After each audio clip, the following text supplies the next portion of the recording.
আমি আজকে আপনাদের সাথে একটি রক্তের রোগের কথা ডিসকাস করব, যেটা সম্বন্ধে আপনারা সবাই খুব একটা কিছু জানেন না। কিন্তু যদি এই রোগটা তাড়াতাড়ি ধরা যায় এবং তাড়াতাড়ি যদি অসুস্থ বাচ্চাকে নিয়ে আপনি ডাক্তারের কাছে পৌঁছতে পারেন, তাহলে সব দিক দিয়েই মঙ্গল। এবং এই রোগটির নাম হচ্ছে হিমোফিলিয়া। এবং এই হিমোফিলিয়া রোগে কিন্তু রক্তক্ষরণ সবসময় হতে থাকে এবং স্বাভাবিক প্রক্রিয়ায় রক্ত বন্ধ হয় না। তার ফলে যদি ছোটোখাটো চোট লাগে বা কেটে কুটে যায়, রক্ত বেরোতেই থাকে। আর যদি অপারেশন ইত্যাদি বড় কিছু করতে হয়, তখন তো ভীষণ ব্যাপার।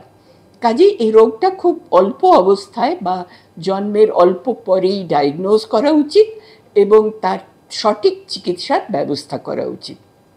হিমোফিলিয়া রোগ ডায়াগনোসিস করতে গেলে আমাদের একটা ভালো ল্যাবরেটরিতে গিয়ে কোয়াগুলেশন টেস্ট করাতে হয়। এটার জন্যে ডাক্তারকে প্রথম অবস্থায় সন্দেহ করতে হবে যে এরম কোনো রোগ হয়েছে, তারপরে তাকে ভালো ল্যাবরেটরিতে পাঠিয়ে দিতে হবে। এবং সমস্ত পরীক্ষা নিরীক্ষার পরে হয়তো ধরা পড়ল যে হিমোফিলিয়া নামক এক রোগ হয়েছে। হিমোফিলিয়া রোগে একটা প্রোটিন, যেটা রক্ত জমাট বাঁধার জন্য অত্যন্ত দরকার, সেই প্রোটিনটার অভাব দেখতে পাওয়া যায়। এই প্রোটিনটার নাম হয় ফ্যাক্টর 8। বেশিরভাগই ফ্যাক্টর 8 এর অভাবে হিমোফিলিয়া হয়, অথবা ফ্যাক্টর 9 এর অভাবেও হিমোফিলিয়া হয়।